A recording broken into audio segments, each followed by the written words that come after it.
예, 오늘은 다시 주님 앞에라는 제목으로 함께 말씀을 나누고자 합니다. 이스라엘은 원래 야곱의 12아들이 각자의 지파를 이룬 부족 연합체의 그런 나라였습니다. 그러다가 사사기 끝나고 나서 주변의 여러 나라들이 강력한 왕 아래에서 강성해지는 것을 보고 이스라엘 12지파도여 왕을 달라고 하여서 첫 번째로 세운 왕이 사울입니다. 그리고 사울의 뒤를 이어 다윗과 솔로몬이 이스라엘의 왕이 됩니다. 하지만 솔로몬이 말년에 우상 숭배의 죄를 범해서 솔로몬이 죽은 후 나라가 남과 북으로 나뉘어집니다. 그래서 이 나누어진 북쪽의 나라를 이스라엘이라 부르고 남쪽은 유다라고 부릅니다. 통상은 쉽게 북이스라엘, 남유다 이렇게 구분을 합니다. 북이스라엘은 여러분 약 200년의 역사를 가졌는데 초대 여로보암으로 시작해서 마지막 호세아 왕까지 총 19명의 왕이 있었습니다. 그런데 성경은 이들은 모두 한결같이 우상 숭배를 하였고 정의와 공의가 아닌 불의와 자기 욕심에 가득 찬 정치를 하여서 하나님 앞에 모두 악한 왕이었다라고 그렇게 평가를 합니다. 반면에 남유다는 약 350년의 역사를 가졌는데 초대 르호보암으로 시작해서 마지막 시드기야까지 20명의 왕이 있었습니다.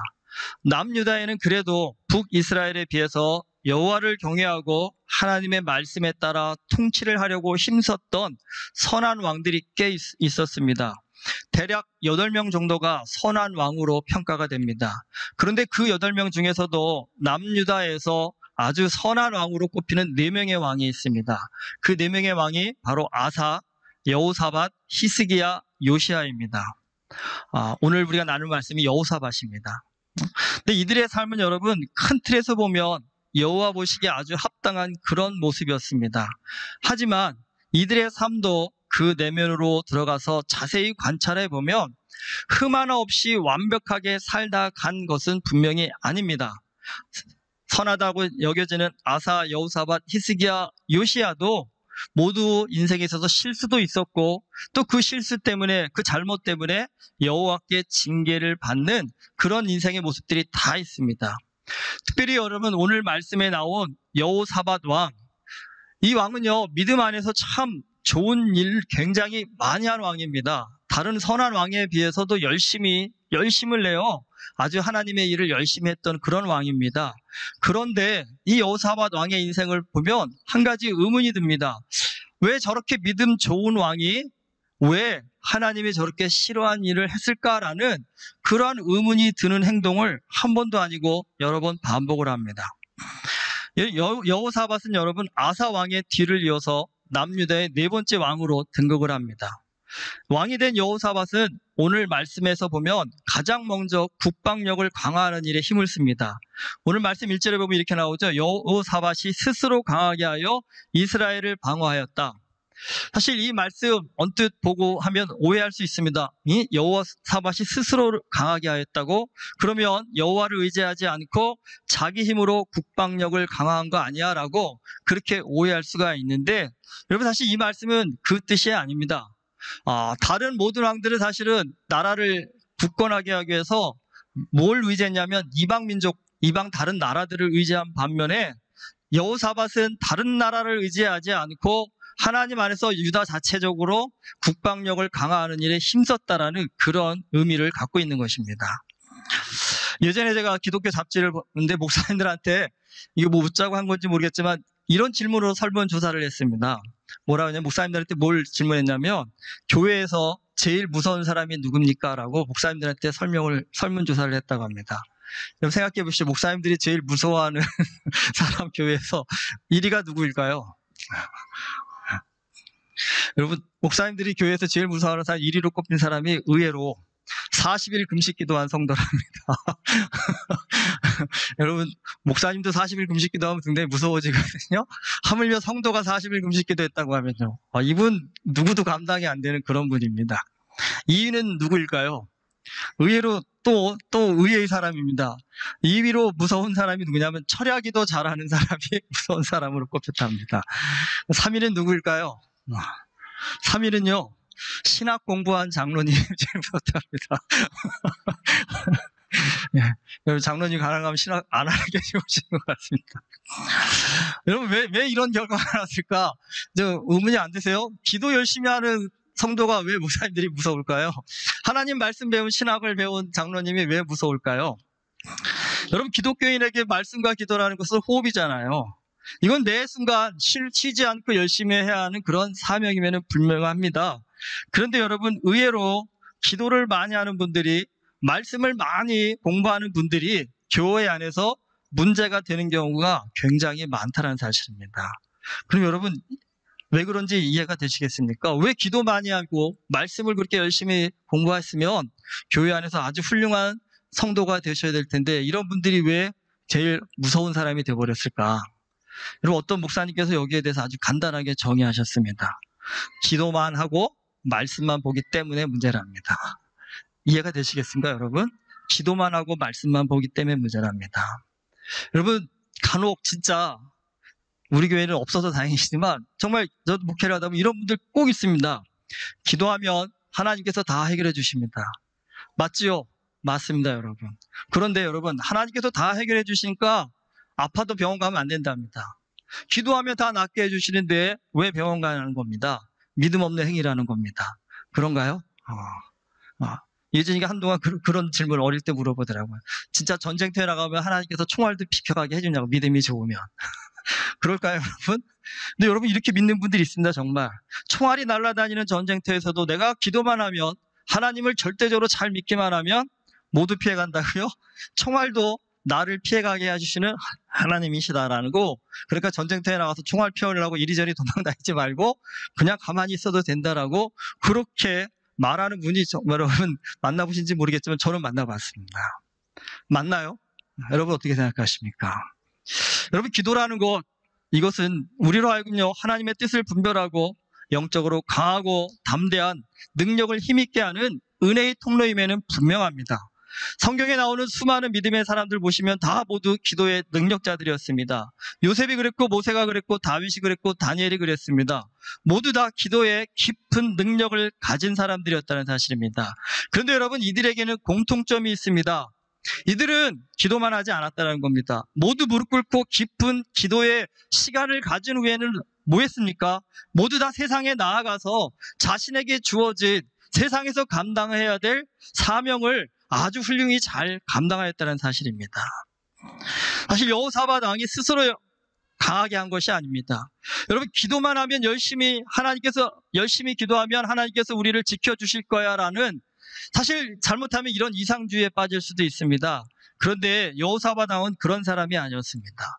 여호사밧 왕은요, 기도하면서 하나님께 지혜를 구하는 그런 영성을 가졌을 뿐만 아니라 그 기도의 가운데 주신 하나님의 응답을 가지고 실생활에서 내가 어떻게 행동해야 하는가를 아는, 여러분, 지성이 균형을 이룬 그런 사람이었다는 겁니다. 기도하면서 여호사밧 왕은 국방력을 강화하기 위해서는요, 오늘 우리가 생각해보기엔 지극히 상식적인 그 일들, 그 이전에 근데 왕들이 잘 안 하던 그 일을 합니다. 그것이 뭡니까? 유다 안에 있는 성을 견고하게 하는 겁니다. 그리고 성이 견고한다고 한들 거기에 훈련받은 병사가 없으면 의미가 없지 않습니까? 그러니까 성을 먼저 견고하게 하고 그 성에 훈련된 군사를 주둔시키는 것, 이게 국방력을 강화시키는 최선의 방책이라는 사실을 알고 여호사밧 왕이 그 일을 행했다는 겁니다. 그리고 그것만으로 끝난다 한다면 하나만 알고 둘은 모르는 그런 왕이었을 텐데, 오늘 말씀해 보면 뭐합니까? 레위인 제사장들을 불러다가 온 나라 곳곳에 보내서 뭘 가르치게 합니까? 하나님의 말씀은 율법을 가르치게 한다는 겁니다. 여러분, 국방력 하면 우리는 군사력, 그것이 국방력이라 생각하지만 실제로 여러분, 그 군사력만으로 국방력이 나오는 것은 아닙니다. 그 국방력에 더해서 온 백성의 마음이 하나가 되어야 할 때, 여러분, 그 나라의 국방력이 진짜 힘을 발휘할 수 있게 된다는 겁니다. 기도는 분명히 앉아서 하는 것이지만 여러분, 기도는 우리를 앉아있게만 하지 않습니다. 기도는요, 우리로 하여금 일어나서 달릴 수 있는 힘을 줍니다. 그런 점에서 여호사밧 왕은 그 어떤 왕보다도요, 영성과 지성을 겸비한 아주 훌륭한 왕이었습니다. 정말 어떻게 보면 똑똑한 왕이었습니다. 그리고 지혜로운 왕이었고 영적으로도 탁월한 왕이었다는 겁니다. 그런데 이 여호사밧 왕의 인생을 쭉 들여다보면 한 가지 이해가 안 가는 것이 있습니다. 이 정도 지혜가 있고 이 정도 영성이 있고 이 정도 실천력이 있는 왕이라고 한다면 모든 일에 있어서 참 지혜롭게 잘 판단하고 행동할 텐데 이 여호사밧 왕한테 이해되지 않는 아주 힘든 좀 이거 왜 이랬을까라고 하는 그 일이 하나가 있습니다. 그게 뭐냐면 여러분 여호사밧 왕 때 북이스라엘의 왕이 누구였냐면 북이스라엘에서 가장 악한 왕이라고 평가받는 아합이었습니다. 그런데 그 아합 왕의 딸 아달랴하고 여호사밧 왕이 자신의 아들 여호람을 결혼시킵니다. 왜 그렇게 결혼시켰는지 이해가 되시겠죠? 이게 정략적인 결혼입니다. 그러니까 세상적으로 보면 사실 이 선택은 굉장히 잘한 일입니다. 아합 때에 이 아합이 굉장히 악한 왕이었음에도 불구하고 북이스라엘이요 굉장히 강한 군사력을 가지고 있는 그런 시대였다는 겁니다. 그래서 만약에 아합이 남유다를 침략해 오면 사실 굉장히 큰 공경에 빠질 수 있는 그런 시대적 상황이었습니다. 그러니까 이 여호사밧이 좀 머리를 쓴 것 같습니다. 그래, 아합 집안과 결혼 동맹을 맺자. 그러면 적어도 북이스라엘이 남유다를 침략해 올 거라는 그러한 불안감은 갖지 않아도 되지 않겠느냐라는 아마 그런 이유에서 결혼을 시켰을 것입니다. 그런데 문제는 이 결혼은 북이스라엘이 남유다를 침략해오지 않는 효과는 가져왔지만 나중에는요. 이 아달랴라는 여인이 남유다를 거의 망하기 일보 직전까지 몰고 가는 큰 위기를 만드는 단초가 되어버렸다는 겁니다. 그리고 문제는 이 결혼 동맹으로 인해서 이 여호사밧이 아합이 말하면 안 따를 수밖에 없는 그런 상황들이 자꾸 전개가 되어버렸습니다. 그래서 아합이 전쟁에 나가는데 여호사밧을 불러서 같이 나가자고 합니다. 그러면서 아합이 뭐라고 하냐면 여호사밧은 왕의 옷을 입고 나가고 자기는 그냥 군사의 옷을 입고 나갑니다. 왜냐하면 혹시라도 전쟁터에서 적군들이 누굴 먼저 노리겠습니까? 왕을 먼저 노릴 거니까 그게 어떻게 보면 방패막이로 삼은 겁니다. 근데 여호사밧이 착한 건지 순진한 건지 멍청한 건지 모르겠지만 그 말대로 그렇게 나갑니다. 그런데 아이러니하게도 적 아람 군대가 우연히 쏜 화살이 누구한테 맞냐면 아합한테 맞고요. 여호사밧을 쫓아오던 아람 군대들은 막 죽이려고 달려오다 보니까 아합이 아닌 거예요. 이 사람이 아니다라고 추격을 안 해버린다는 사실입니다. 그러니까 아이러니하죠? 그러니까 이게 사람이 살려고 애썼는데도 불구하고 살고자 하는 자는 죽고 죽고자 하는 자는 산다고 하는데 어떻게 보면 그런 상황이 벌어진 것입니다. 어쨌든 여호사밧은 이 일로 죽다 살아납니다. 그리고 돌아왔을 때 하나님께서 선지자를 보내서 경고를 하십니다. 네가 왜 믿지 않는 저 아합과 같이 그런 전쟁터에 나갔느냐라는 경고를 합니다. 근데 여러분 사실 이런 경고를 받고 깨닫는 것도 굉장히 큰 은혜고 능력입니다. 여호사밧 왕의 탁월함이 여기에 있습니다. 이 경고를 받고 정신 차립니다. 그리고 아합을 의지하고 다른 사람을 의지해서 나라가 잘 세워지는 것이 아니라 하나님을 잘 믿는 것이 나라를 잘 세우는 최선이구나라는 생각을 하고 사법개혁을 이룹니다. 공정한 재판이 이루어지도록 재판관들을 잘 세우고 교육시켜가지고 나라 안에 정의가 실천되어질 수 있는 그런 일들을 이룹니다. 그런데 그런 상황 가운데서 또 모압과 암몬이 연합군을 이뤄서 쳐들어옵니다. 그런데 그 군사가 너무 많아서 남유다가 감당하기 버거울 정도로 큰 군사가 쳐들어와서 모두가 겁을 먹고 두려워하는 상황이 되어버렸습니다. 그런데 이때 아주 이제 영성이 충만해진 이 여호사밧 왕은 두려워하지 않고 왕 스스로 먼저 하나님 앞에 무릎 꿇습니다. 그리고 하나님 앞에 기도합니다. 하나님, 저들 앞에 우리는 대적할 수 있는 힘이 없습니다. 능력이 없습니다. 하나님께 도와주십시오. 그리고 모든 유사 백성들에게 같이 기도하자고. 이 전쟁은 우리의 군사력으로 이길 수 있는 것이 아니라 하나님의 도우심으로만 이길 수 있다고, 우리의 기도로만 승리할 수 있다라며 함께 기도하자고 합니다. 여러분, 정말 그 이전에 어느 때도 없었을 만큼 모든 유다 백성들이 여호사밧 왕을 따라서 간절히 하나님 앞에 엎드려 기도합니다. 그런데 여러분, 여호와께서 기적을 베푸십니다. 유다 백성들이 나가서 싸움도 하지 않았는데 그들 스스로 싸움을 벌여가지고 그들 스스로 멸망을 하는 그러한 기적적인 승리를 이룰 수 있도록 하나님께서 허락해 주신다는 사실입니다. 다시 여기까지 보면 이제 아합 왕의 딸 아달랴와 자신의 아들 여호람을 결혼시켰던 그 실수, 여호사밧이 이제 좀 깨닫고 완전히 극복했구나라고 그렇게 생각해 할 만한 그런 상황이었습니다. 그런데 이게 정점을 찍었다고 생각했던 여호사밧 왕이 또 밑바닥으로 추락하는 선택을 합니다. 그게 뭐냐면 여호사밧 왕이 말년에요, 아합의 아들이 왕이 되는데 그 아들이 누구냐면 성경에 그냥 심히 악을 행하는 자라고 평가하는 아하시아 왕이 있습니다. 아합의 아들입니다. 그 왕하고 손을 잡고 뭘 만드냐면 배를 만듭니다. 왜 배를 만들었냐면 그 배를 통해서 무역을 해가지고 돈을 벌려고 했던 겁니다. 그런데 분명히 여호와께서 기뻐하시는 일이 아닌 겁니다. 여호와께서 그 배를 다 부서지게 만드십니다. 그러니까요, 돈은 돈대로 드리고 손해는 손해대로 보는 그런 상황이 되어버렸다는 겁니다. 사실 한 번은 그럴 수 있다고 생각하지만 또 한 번 이러한 선택을 하는 여호사밧 왕을 보면 좀 이해가 되지 않습니다. 기도와 말씀과 실천이라는 정말 균형 잡힌 믿음의 사람이었던 여호사밧 왕이, 이 바울 사도도 얘기하죠. 믿지 않는 자와 멍에를 함께 매지 말라고요. 여러분, 이게 상대하지 말라는 일이 아닙니다. 믿지 않는 자와 어떤 일을 같이 도모하지 말라는 그런 의미입니다. 그런데 이 여호사밧 왕이 아합과 아하시아, 이 아주 불의한 왕들과 함께 굉장히 많은 일들을 도모했다는 겁니다. 왜 그런 일을 한 번도 아니고 두 번씩이나 반복해서 했을까? 분명히 이로 인해서 경고도 받고 징계도 받아서 하나님 앞에 돌이키고 회개도 했었던 여호사밧 왕이었는데 왜 자꾸 이러한 잘못을, 실수를 반복하는 것일까? 사실 여호사밧 왕의 이 인생을 가만히 들여다보면 이해가 잘 안 됩니다. 왜 그럴까? 왜 그럴까? 근데 여러분, 여호사밧만 놓고 질문을 하면 답이 안 나오는데, 여러분 이 똑같은 질문을 오늘 나한테 한번 적용해 보십시오. 이 말씀 일단 저한테 적용하니까 답이 그냥 나오더라고요. 저도 똑같지요. 우리도 똑같지 않으세요, 여러분들?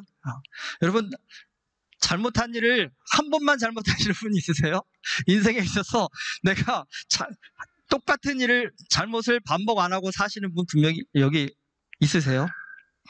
여러분, 그런 분이 있다 한다면 굉장히 훌륭한 분이십니다. 지금 천국 가셔도 아무 문제 없을 만한 위대하신 분일 겁니다. 근데 여러분, 우리의 삶을 보면 잘못을 우리가 여러 가지 하는 것 같지만 그렇지 않더라고요. 소수의 잘못을 반복해서 하는 게 우리의 인생이더라고요. 그러니까 그것 때문에 실패도 하고, 그것 때문에 혼도 나고, 그것 때문에 망해도 보고, 그것 때문에 어려웠는데도 불구하고 똑같이 그 실수를 한 번, 두 번, 세 번, 네 번 계속 반복하는 것, 그게 어리석은 우리의 모습이라는 겁니다. 여러분, 여호사밧 뭐라고 할 게 하나도 없더라고요. 여호사밧 왕은 그래도요, 잘한 일이라도 많습니다. 하나님 보시기에 합당하고 하나님 보시기에 아름다운 일도 많이 했는데, 가만히 저를 돌아보니까 우리는 어떻습니까?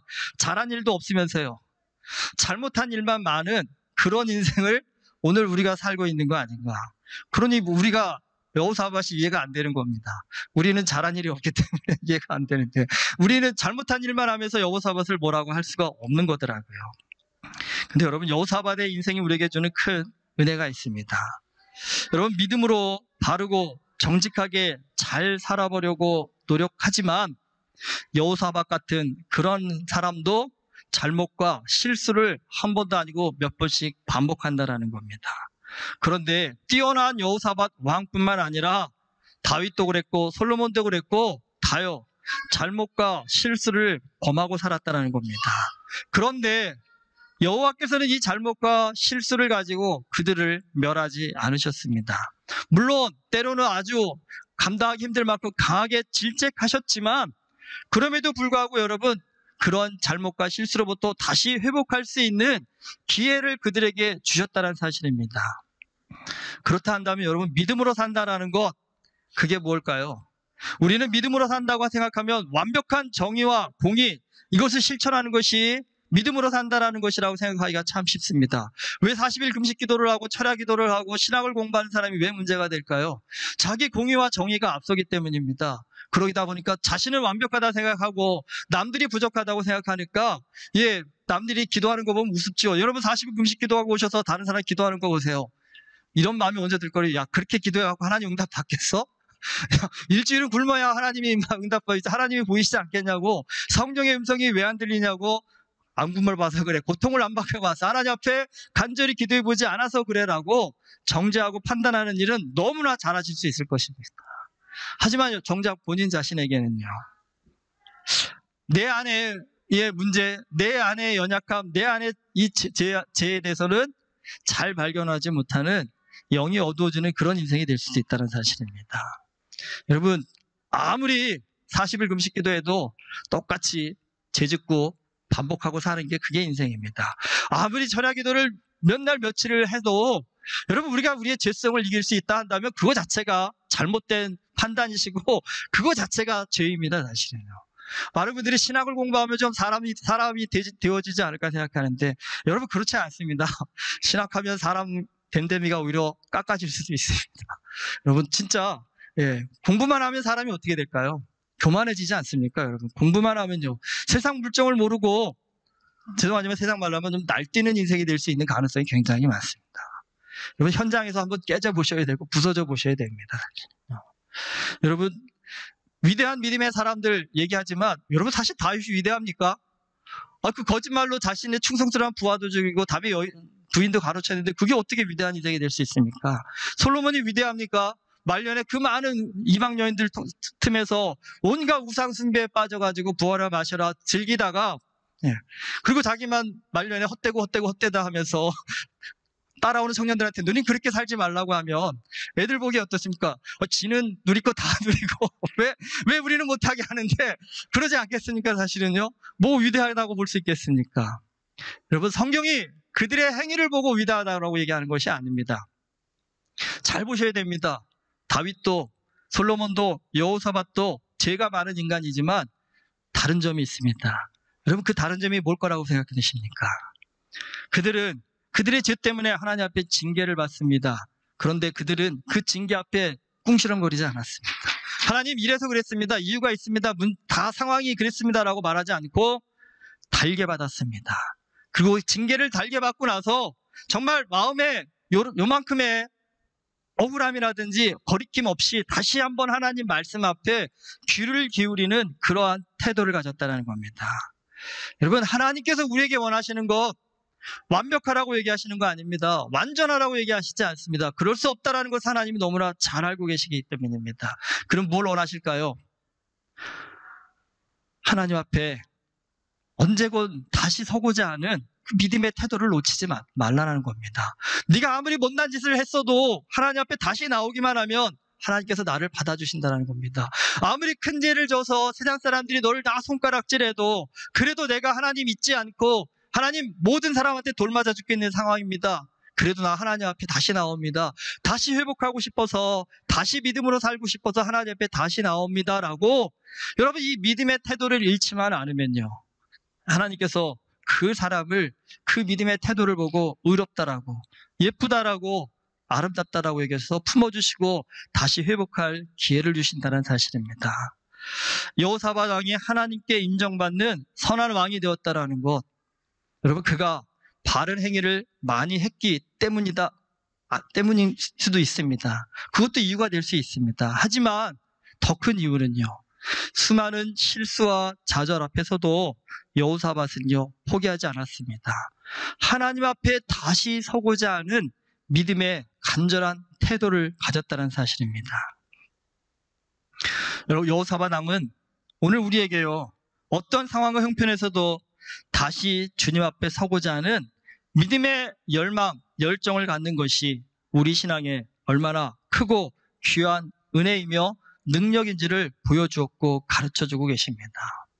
여러분, 하나님 앞에 이래서 나올 수 없고 저래서 나올 수 없고 나 같은 사람도 하나님이 받아주실까요라는 실망감으로 혹시 기도도 안 나온다고, 예배 나오기도 힘들다라고, 말씀 보기도 힘들다라는 그런 마음을 갖고 계시다 한다면, 여러분, 그 마음은 하나님이 주시는 마음이 아닌 사단이 주는 마음입니다. 여러분, 어떤 상황 가운데도 하나님 앞에 나오는 일은 좌절하지 마십시오. 어떤 상황에서도 하나님 앞에 다시 서는 일은 포기하지 마십시오. 내가 하나님 앞에 다시 서고자 하는 그 믿음의 열정을 포기하지 않는 한 하나님은 100번, 수천 번, 수만 번 다시 한번 하나님 앞에 나오더라도 우리를 붙잡아 주시고 지켜주시고 인도해 주시는 그 은혜의 하나님이신 줄 믿습니다. 여러분, 은혜교회 모든 성도님들이 주님 앞에 서는 그날까지 다시 주님 앞에 서는 그 믿음의 열정, 다시 복음 앞에 서고자 하는 그 믿음의 은혜 잃지 않고 주님 앞에 주님 앞에 아름다운 모습으로 설 수 있는 우리 모두 될 수 있기를 주님의 이름으로 축원합니다. 기도하시겠습니다. 하나님 아버지, 세상 살다 보니 주님 앞에 참 부끄러운 일들 너무나 많이 범하고 삽니다. 한 번, 두 번도 아니고 수십 번, 수백 번 반복하여서 같은 잘못을 범하며 살 때가, 그래서 주님 앞에 서기가 미안할 정도로 그렇게 어리석은 일을 범할 때가 참 많음을 고백합니다. 그러나 주님께서는 그런 우리의 죄를 보시는 것이 아니라 그럼에도 불구하고 주님 앞에 다시 서고자 하는 우리의 믿음의 열정과 마음을 보고 계심을 오늘 여서다방을 통해 깨닫습니다. 주님, 은혜교회 모든 성도들의 마음 가운데 다시 주님 앞에 설 수 있는 은혜의 마음을 허락하여 주시옵소서. 어떤 인생의 밑바닥 가운데서도 다시 복음 앞에 서서 하나님 앞에 나오기를 간절히 소망할 수 있는 하나님 그런 믿음의 마음을 허락하여 주시옵지사. 우리 모두가 주님 손에 이끌려서 하나님의 영광을 드러내 볼 수 있는 복된 인생 살아갈 수 있도록 성령의 능력을 더하여 주시옵소서. 예수 그리스도 이름으로 기도드립니다. 아멘.